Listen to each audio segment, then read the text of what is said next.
Well, it's so great that you use the word imposter syndrome because that's a lot. When you and I started working on it, I was like, I don't know. And you were like, no, you got to think about where you want to be 6 months from now. And now, when I look at where I want to go next, you got to be ready for this because it's coming. And it did. And I'm so grateful that I have it.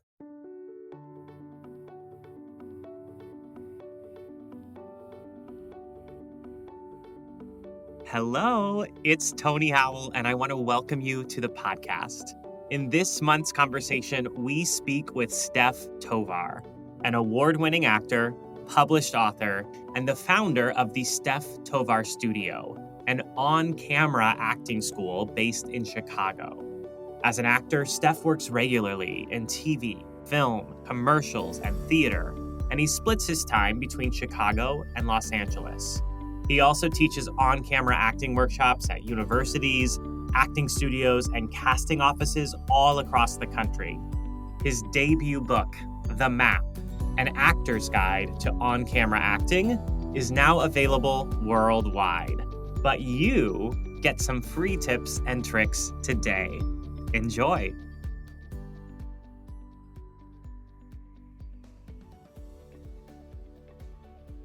Stef, thank you for being on the show. Thanks for having me. What time is it there? I am 13 hours ahead of you, so we are literally night and day. Yeah. We did an Instagram live to talk about your book and so much, but today we're going to get to go further together. So for those that missed it, can you tell us a little bit about the map?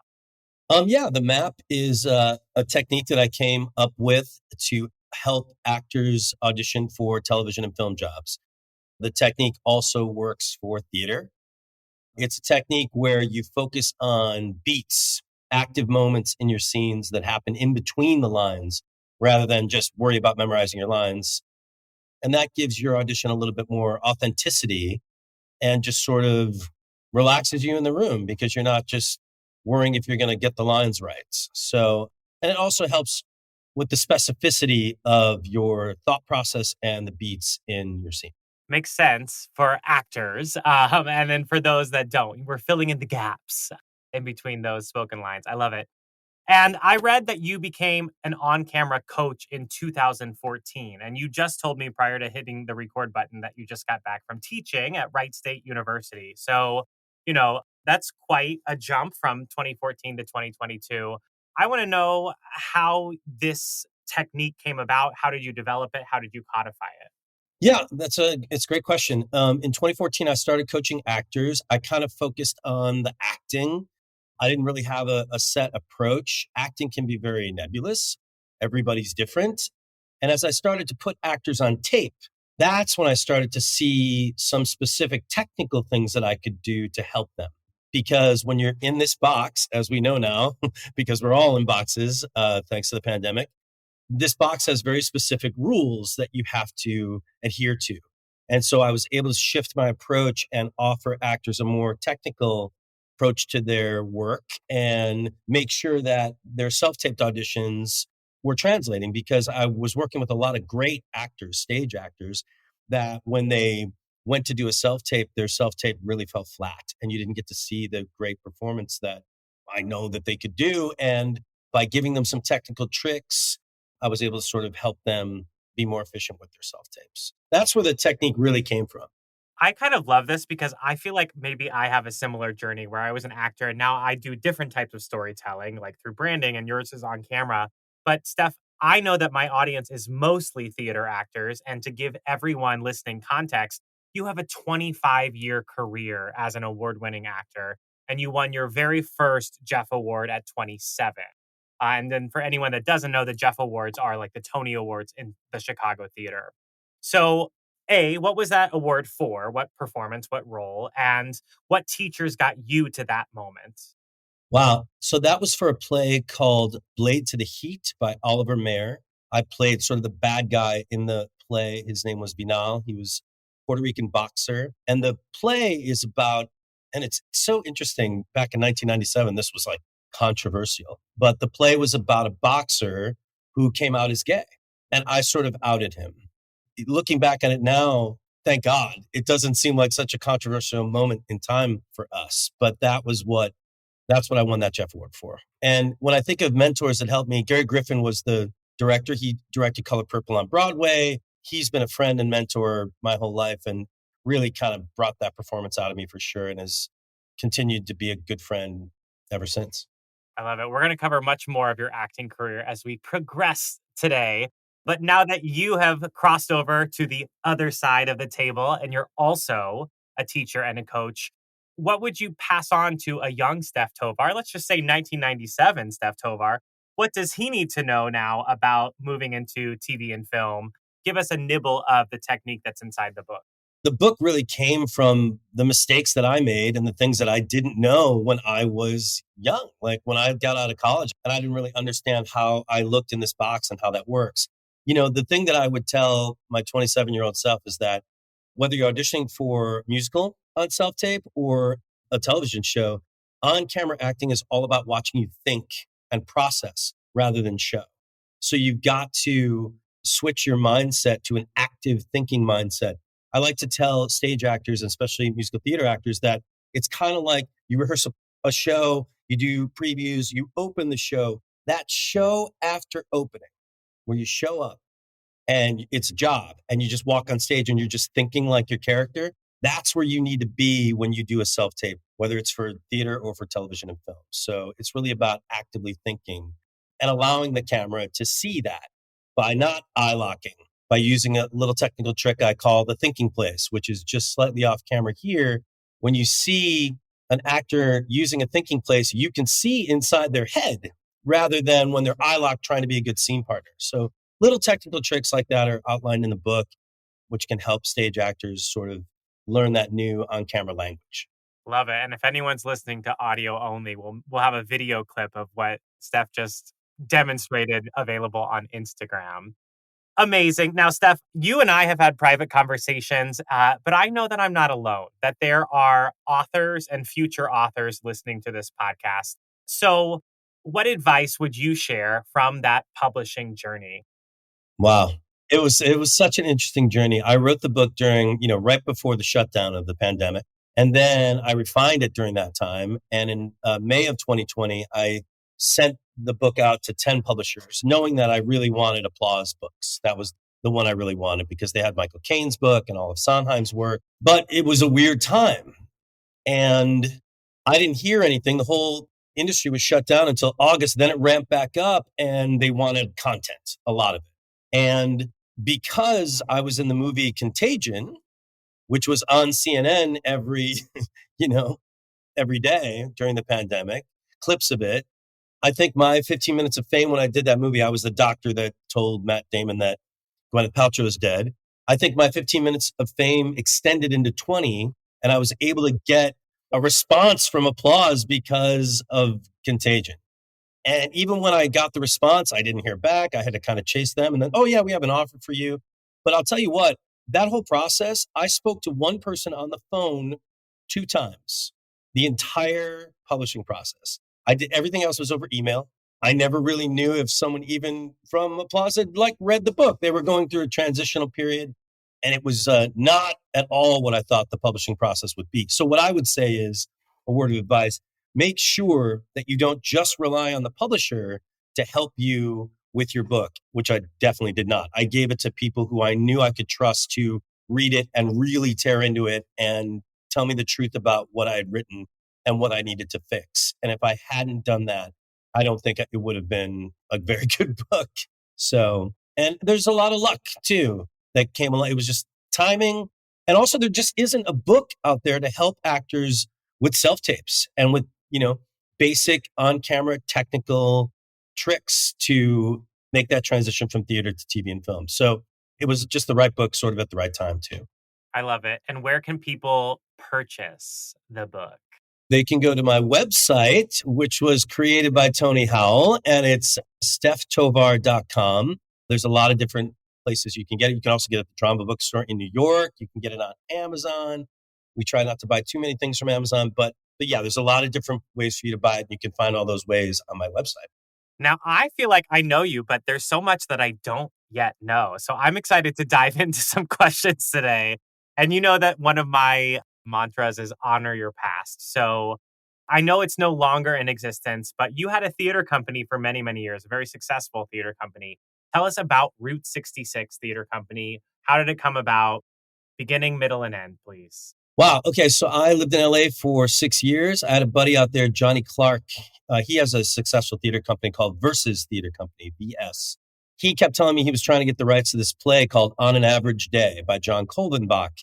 And I was leaving town, moving back to Chicago because I just had a baby. And I said, yeah, sure. Let me know if that ever happens. I'll come back and do it. No problem. No, thinking like that'll never happen. Well, in 2008, he called and said, hey, I got the rights. Will you come out and do this?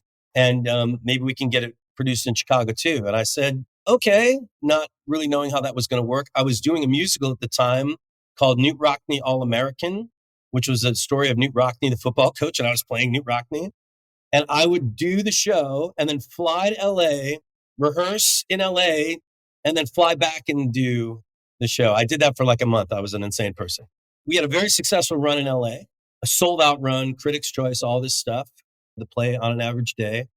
And then I had to figure out how to produce it in Chicago. So I was part of American Theater Company in Chicago. They had just gotten a new artistic director. And that artistic director said, yeah, you can have the summer slot, no problem, all set to go. And then that artistic director pulled the rug out from under me. And I had no place to produce the play. And I made a promise to Johnny that we were going to get this done. So I formed a theater company. And I called it Route 66 because of the connection between Chicago and LA. We did the play here in Chicago and it was a huge hit. And then people were like, okay, so what's next? And I didn't really have a plan. So I just kept producing. And our second show was the Chicago premiere of the musical High Fidelity, which had a very limited run in New York. But Amanda Green came out to see it. It was a big hit here that we ran it for 4 months or something like that. And then a theater company was born. But it's very hard to sustain. I wasn't at all prepared to deal with the raising the money, financial portion of it. I wasn't very good as an artistic director, but we had a nice 10-year run. And it was because I found people like Caitlin Parrish and Erica Weiss, who at the time were trying to get their play, A Twist of Water, done. And no one would let them produce. No one would produce it for them. Or if they would produce it, they would be like, great, Erica, you can't direct it. And I said, this is a beautiful play. Let's do it, whatever you guys want. And that sort of launched their careers. Caitlin's a very successful writer for TV. And they turned Twist of Water into a television show called The Red Line, where Noah Wyle played the role that I originated. I mean, Noah Wyle, what has that guy done, right? And it was a great TV show. It only lasted one season, but I'm very proud when I look back at Route 66 that I was able to identify great talent and try to work with them, because I always had the mantra of you're only as good as the people you surround yourself with. And I know that I surrounded myself with really good people. I know that I wasn't very good at my job as artistic director, but we had a great run and we were able to produce a couple things at 59 East 59 theaters in New York. One of those is a play called No Wake, written by William Donnelly, that I am adapting into a screenplay, and we're going to shoot the movie version of that play this fall. Work. Amazing. Well, I love this because you have been everywhere. Los Angeles, Chicago, New York. And the other thing that I love about your resume, which is very subtle, we just nod to it on your website, but you've done some of the greatest roles in the American musical theater. Harold Hill in The Music Man, some of the newer fun characters like Cookie and Nice Work If You Can Get It. George, Sunday in the Park with George, Jamie, last 5 years. It's so diverse, Steph. And people can go check out your resume there. But is there one particular role or show in the musical theater that you particularly treasure? Wow. So many. So I have been very lucky. I got to do George. I got to do the LA premiere of the last 5 years, which was, of course, an incredible show to work on. I did the Midwest premiere of Big Fish after it finished on Broadway and played Edward Bloom in that. And that was one of my favorite roles I ever got to do. It was vocally very demanding and there was dancing, which is not my forte. I'm more of a mover. And I worked really hard to step into that role. There was an actor in Chicago whose name was Bernie Yvonne, who is cherished and loved by so many people. He was supposed to do that role and was tragically killed in a car accident. And after some time, they decided to go ahead with the show and sort of recast the role. So I felt like I had very big shoes to fill. I worked really hard, and I just think that's just such a beautiful show that I'm very proud I was able to do. Interesting twist. I did showboat with Bernie prior to that accident. So, like, yeah.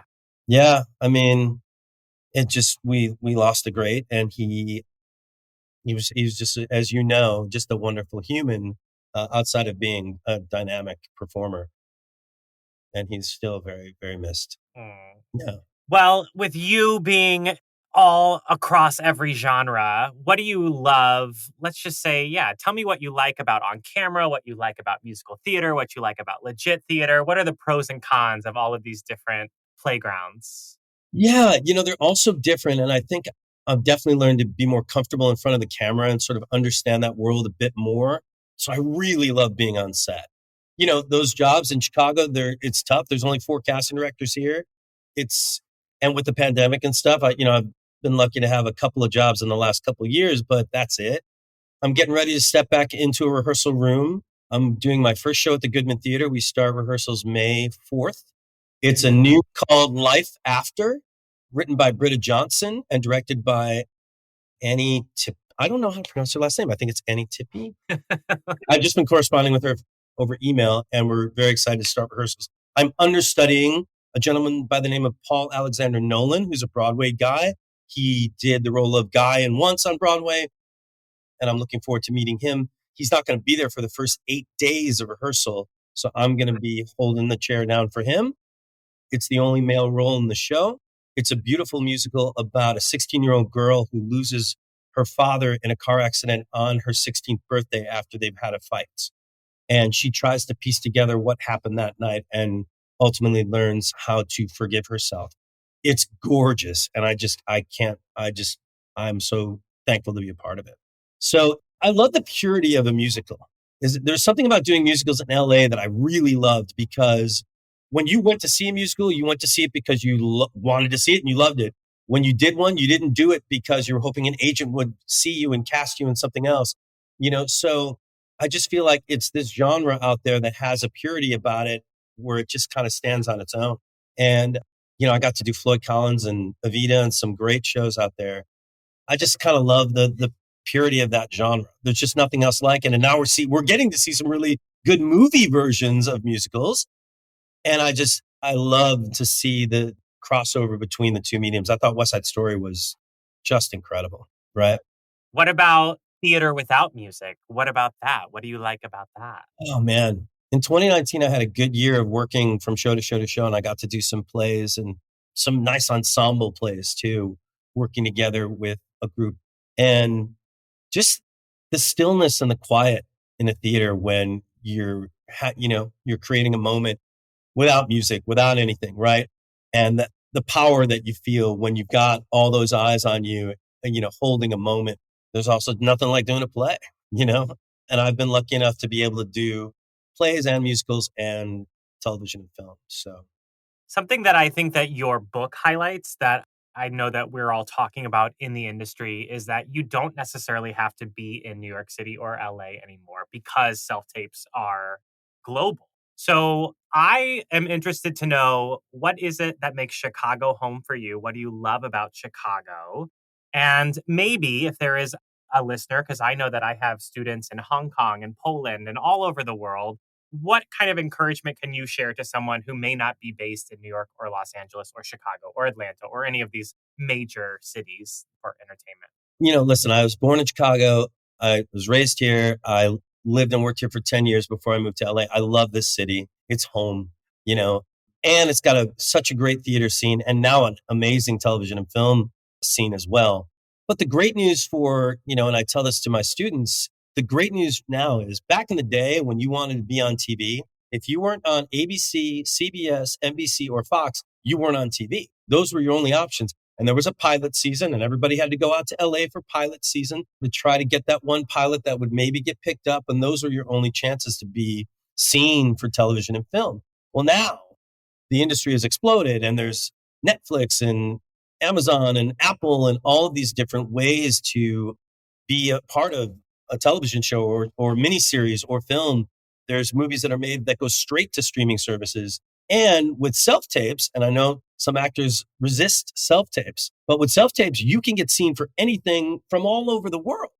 Also, now is a great time for non binary people, people of color, women. The industry is just looking for these people, not just for roles in acting roles, but to be a showrunner, to be a writer in the room, to give their project authenticity. There's more work out there than ever before. And you can live anywhere if you've got access to make a self tape and a gatekeeper, a casting director to send it to. Sometimes you don't even need an agent. So it's just a really exciting time, and there's more work than ever before. So I'm living in Chicago right now, and I kind of go back and forth between Chicago and LA. I think ultimately, once my son graduates from high school, I'm going to probably be based more in LA. There's just more casting directors, more work. But I know a lot of people that live and work out of Atlanta. You're close to New York. There's a great television and film world there. It's not just New York and LA anymore.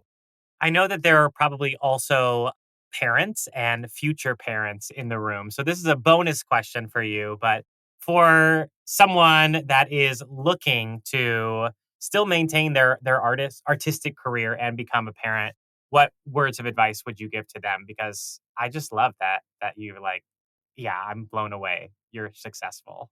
Well, listen, it's a balance, right? And whether you have a child or you have pets, you got to find that work life balance. And being a dad was something I knew I always wanted to be. And I got lucky and got a great son named Sam. And, it was a struggle when I was doing theater in Chicago and he was a kid. And, his mom and I divorced. We're still very close and great friends and raised him together. But it was a struggle when we first got divorced. They moved back to Michigan. I was doing shows where, you're doing 8 shows a week. And the one time that I could see him, I'd have to drive to Michigan and maybe meet him for lunch at his school. But we made it work. And he embraced this sort of crazy age life. I would bring him to shows because if I have him for the weekend, I wouldn't want to hand him off to a sitter. So I just take him to the theater and say, all right, you're sitting in the dressing room.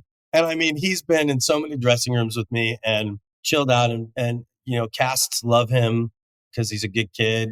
So you just figure it out. Just like we're all figuring it out, right?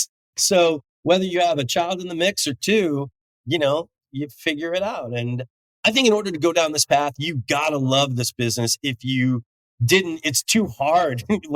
You find something else and be like, oh, that's just too much. But I've tried to do other things, real estate, this, that, and there isn't anything I love more than acting in the theater. And I just figured out a way to make it work. I love it. I have a wild card question for you, but I picked up on your social media that you have participated in naked cycling. So I'm just like, what is this, Stef? I've never known what was going on with that. What's that about? So that's hilarious. For my 50th birthday, I rode my bicycle from Chicago to LA, landing in LA on my 50th birthday. I'd always wanted to ride my bike across country.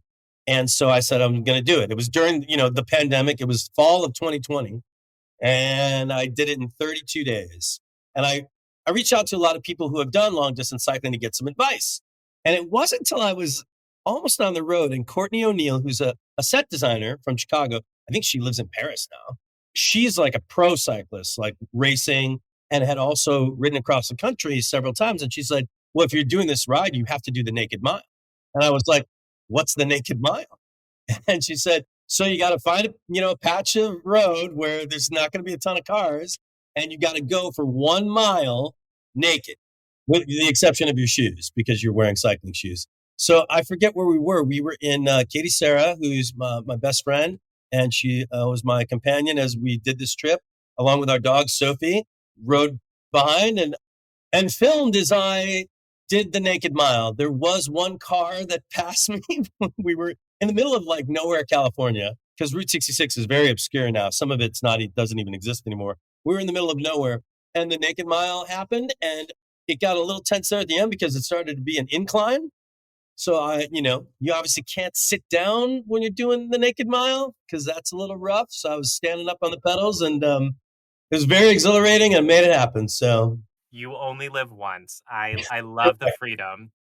And now let's talk about the future a little bit. So recently we got back together and created a logo for the official Stef Tovar Studio. So tell us more. What's the studio? And yeah, let's go there. Yeah, I mean, the work you did was great. I always knew I wanted some kind of logo to coincide with the website and Stef Tovar Studio, which is I teach online courses for on camera, a 4-week course. And I also teach privately. I tape actors here in Chicago. So I was creating the studio and gathering more and more students, and I just wanted to look more official. And I had no idea what I wanted. And you, like in one email, sent me like 3 different versions. And I was like, this is perfect. It's eloquent, but simple and says everything I needed to say with one little symbol. And yeah, I loved it and was like, let's do it. So, and it's on my website now. Yeah, go check it out. And just for me to throw in a little tip here, I learned about logo design from Sergey Haviv, who is a part of this amazing branding agency in New York City. But the questions to ask yourself if you're looking at a logo design is it appropriate? Is it distinctive? Is it simple but special? And is there some sort of magic to it? So I'm like, now I'm going on a tangent, but I just love talking about this stuff. So, is the Nike swoosh symbol, is it appropriate? Yes. Is it distinctive? Yes. Is it simple but special? Yes. And is there some sort of magic? Yeah, because it's like it just is what it is. So, it's an acronym that is ADS, and you can always ask yourself that question if you are looking at logo designs. So, yay, and go check out Stef Tovar Studio at steftovar.com. Yeah, it's beautiful. It's everything I wanted it to be. It's great. Yay. Now, your latest on screen role, as far as I know, there may be something more recent, but you were Barney Atash on CW's 4400. Yeah. How did you apply the map technique to your audition and then on set during the performance? Yeah. So I turned in a self tape. There was 3 scenes, and Kenny Leon, who just won the Tony Award for Best Revival Play, was the director. I did not meet him. I got put on hold for it. It all happened very quickly, and I didn't even meet him until I got on set. There wasn't a callback. So I used the map technique definitely in my self tape, where I'm finding those active moments in between the lines. And then when I got on set, things like the thinking places, which I mentioned earlier, where your eyes go when you are thinking, your subtext essentially. Yeah, even if there was 2 cameras in the shot, I always was able to find a place between my scene partner, camera 1, B-roll here, and I would have a thinking place right there. And whatever the shot was, I would make sure that when it was being set up, that I had a go-to place that my eyes would go where it wouldn't look like I was looking in the camera, and I could execute the technique. And Kenny Leon was a dream to work with. And so was the lead character, Jay. She was great. And it was fun to be the bad guy. So, Sometimes the bad guy, sometimes the quirky musical guy. I love it. yeah, it was fun to be the bad guy. And the show's great. So just being a part of it and being on that set, because I got to work with, there was a big group scene, my last scene where I get fired, spoiler alert. I play a mean bartender who gets fired in front of everybody. But all the 4,400, the stars of the show were all in that big scene. So I got to meet and work with all of them. And it's just a very exciting set to be on. So I had a great time. Fantastic. You have many, many success stories of your students as well, and rave reviews, testimonials.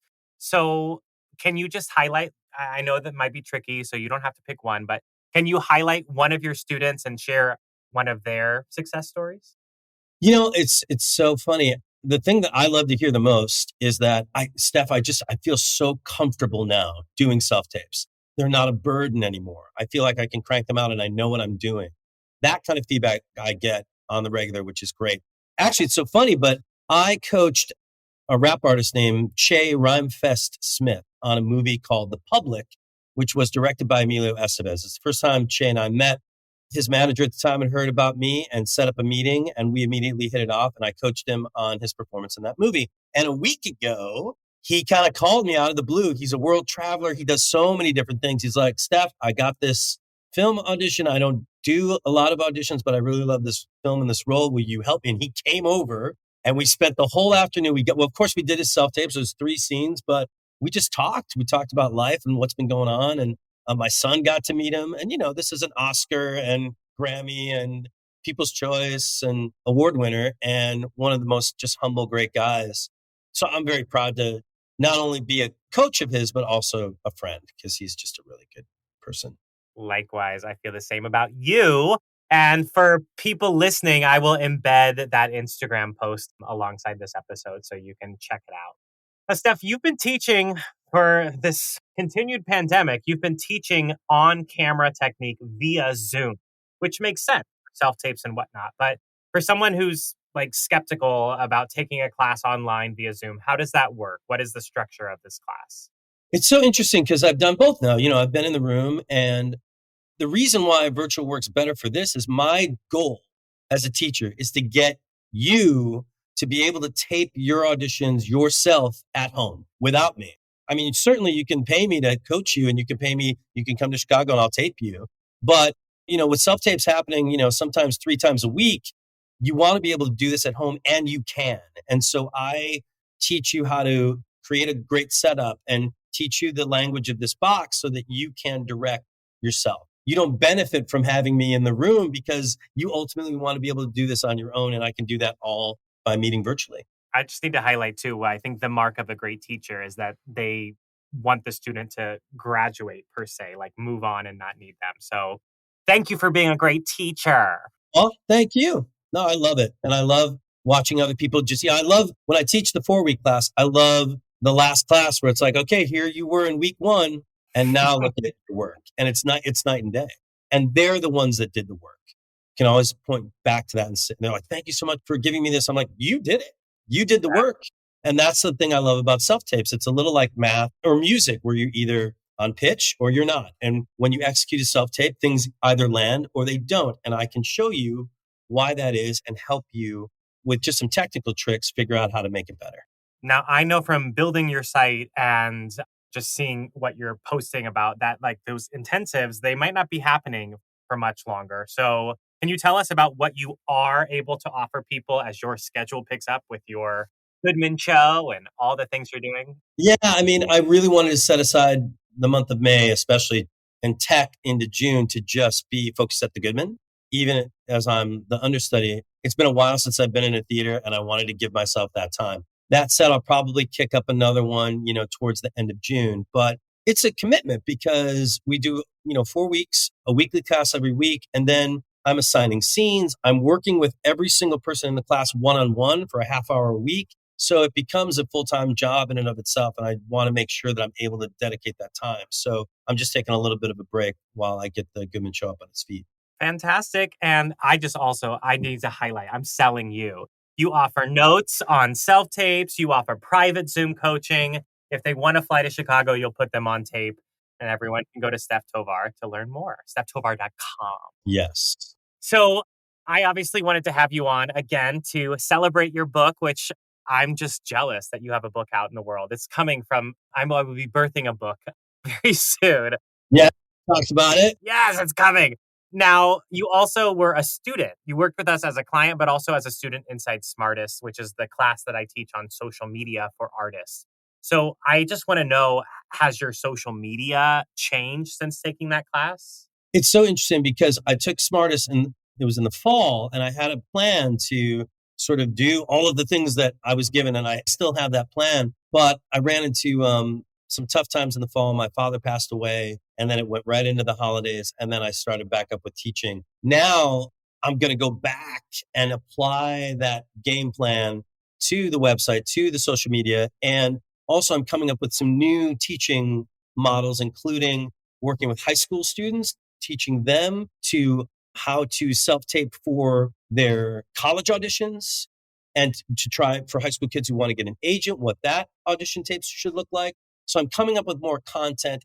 And now I have a great blueprint of how to reach those people over social media. And I got to tell you, like my whole reach right now is just social media. That's how I get clients. And it's really due to the help that I got taking that Smartest course. And I'm not even applying like half of what I was given. So it was something that I'm definitely going to dig back into right after rehearsals get going. Well, I have to reflect back to you. I think that there's some imposter complex because I've seen you step up your game on social and I just want to applaud your work there. So Well, thank you. I'm really trying. And and it pays off. It really does. So I get people that are in my classes who just saw a post on Instagram and that's how they found me. And they applied and joined the studio and are in the class. So thank you, sir. Haha, boom, healthy CEO. Mm-hmm. And I need you to know that I often go to your website for various reasons, but the beautiful photography of Joe Matza, always incredible work from Brave Lux in Chicago. People can go there to see what a member area is like, which is like having a login to your site like Netflix. But the other thing that I like about you, Stef, is because like people have gotten a glimpse of your career today. We've talked about like, you're just like casually dropping, yeah, I did the world premiere of this and I did that. But something that I think actors can go to your website and see is that we are honoring your past. There are featured videos and featured credits and featured news. We're not trying to put everything out there because the work is there. It speaks for itself. And so my final question, which is selfish, but like, No. how has your website helped you grow your businesses as an actor, as an author, and a coach? Well, it's so great that you use the word imposter syndrome because that's a lot. When you and I started working on it, I was like, I don't know if I need a back end of this where I can post videos or do these things or a member area. The book's not even out yet. And you were like, no, you got to think about where you want to be 6 months from now, after the book is launched, all this. You set me up for that great success. And when I look at that website, I'm just like, wow, that's me. And I own it now in a way that I didn't own it, frankly, 6 months ago. My mindset has completely changed. And I think it was because of what you built for me. And now when I look at where I want to go next in terms of adding some online content, I want to have a member area where members can come together and share their self-tapes together once a month, almost like, dropping in on an acting class once a month. And I have the capability with my website now to be able to do all of those things that's already built in. And it was things that I thought I never would need. And you were totally right. And you also, it wasn't just about the website, but you also kind of pumped me up as a human, as an actor, as a teacher and an author to say, hey, you got to be ready for this because it's coming. And it did. So I look back at the website now and I'm so proud of it. And it's exactly what I wanted and so much of what I didn't even know that I needed. And I'm so grateful that I have it. Oh, thank you. And final question, just because the purpose of this show is helping, my mission is to help the artist become a healthy CEO. But this podcast in particular is for everyone listening. If they're a designer, a director, is like, how can you use your work to change the world? So I just am wondering if you have any sort of final encouragement to leave us with for the artist to help them step up and be the healthy CEO and fulfill their purpose on the planet. Wow, that's just such a big question.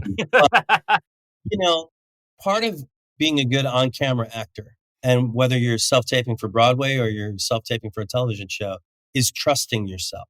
Trusting that if you take a moment and you don't have a line and you're just thinking and being active in your mind, that you will be enough, that the camera will come to you and it will capture it, and that you need to be able to trust yourself. So many actors just move so fast through their auditions. And I'm like, whoa.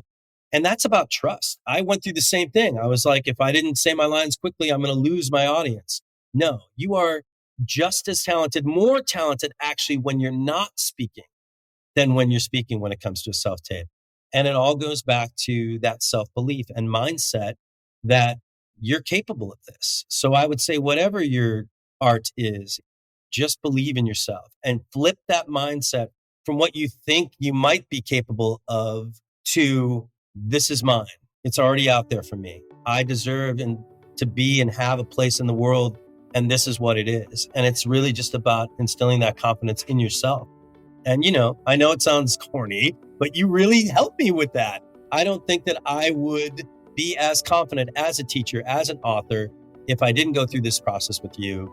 And now I look back and go, thank God I did. Thank you so much for being on the show, Stef, and for unnecessarily reflecting that back to me. And now I want to do a little bit of reflection with you. This podcast intentionally comes out at the end of every month because I want you to take a moment to look back, to look around, and look ahead. Reflecting on this conversation, What stood out to me was that last piece of advice. Believe in yourself. Have confidence in yourself. As artists and entrepreneurs, we're very quick to downplay our past achievements. But as you heard from Stef today, even he deals with imposter complex. And guess what? So do I. What stood out or spoke to you? What tip or quote are you taking away? Take a screenshot right now.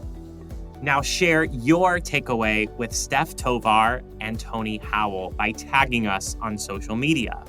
I can speak for us both that we'd love to hear from you. Check out the description below before you move on because I've created a bonus link that goes alongside everything that Stef shared today. You can find there photos and videos of his work, get a copy of his book, check out that brand new logo, and so much more. If you want to get inspired for your website or apply to work with Stef, make sure that you also check out steftovar.com. Can I ask you one more favor? Take a few extra seconds to rate and review this show on Apple Podcasts. While you're there, you can check out our other conversations and know that I've got some incredible surprise guests lined up for this season, so do make sure that you are subscribed. Thank you so much for listening. And as I said earlier, the reason I am making this podcast is to help you use your work to change the world. Hopefully you and I can have a conversation about that very soon.